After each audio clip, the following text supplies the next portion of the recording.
সবাইকে স্বাগতম। আশা করছি আপনারা সবাই ভালো আছেন। প্রথমেই আমি আপনাদেরকে লামাবাজার টুরিকাই বাজারের যে দৃশ্য, রাস্তার যে দৃশ্য সচরাচর যেভাবে প্রতিদিন থাকে, সেই দৃশ্যগুলি আপনাদেরকে দেখানোর চেষ্টা করছি। কি কারণে এই দৃশ্যগুলি দেখানোর চেষ্টা করছি সেটা আমি আপনাদেরকে পরেই তুলে ধরছি। আমাদের রিকাবি বাজারের সেই চার রাস্তার মোড় গোল চত্বর আপনারা দেখতে পাচ্ছেন, সেটা আজকের দৃশ্য।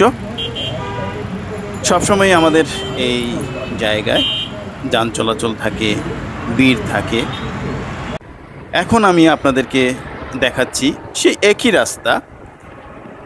আমি কুয়ারপাড় থেকে একদম কুয়ারপাড় পয়েন্ট থেকে ধরে একদম রিকেবি বাজার পয়েন্ট পর্যন্ত আপনাদেরকে নিয়ে যাব দেখিয়ে।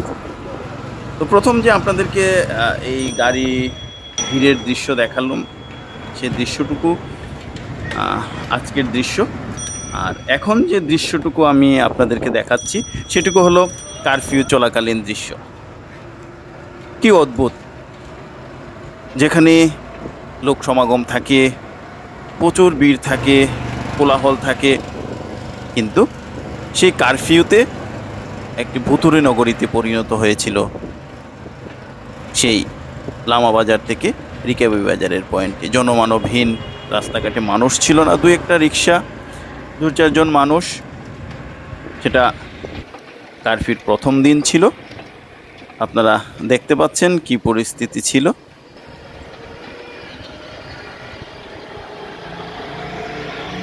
এই হলো আমাদের রিকাবি বাজারের গোল চত্বর। একদিকে পুলিশ লাইনের রাস্তা, একদিকে মেডিকেলের রাস্তা, একদিকে চুয়াট্টা, আর একদিকে লামাবাজারের রাস্তা। সেই গোল চত্বরটি আমি আপনাদেরকে দেখানোর চেষ্টা করছি। শুধু এই ভিডিওটা করলাম এই কারণেই যে তফাৎটুকু বোঝানোর জন্য, যে প্রতিদিনের ন্যায় কি পরিমাণ গাড়ি রিক্সা যাতায়াত করত, কিন্তু কারফিউর সময় টোটালি জনমানবহীন ছিল। রাস্তাঘাটে মানুষ খুব কম ছিল না বললেই চলে। তো এই তফাৎটুকুই তুলে ধরলাম আপনাদের সামনে। আমাদের কখনোই কাম্য নয় যে আমাদের এখানে কারফিউ হোক, হরতাল হোক, অবরোধ হোক, রাস্তাঘাট বন্ধ থাকুক। আমরা চাই সবসময়ই মানুষ চলাচল করুক, স্বাভাবিক জীবনে ফিরে আসুক সব কিছু।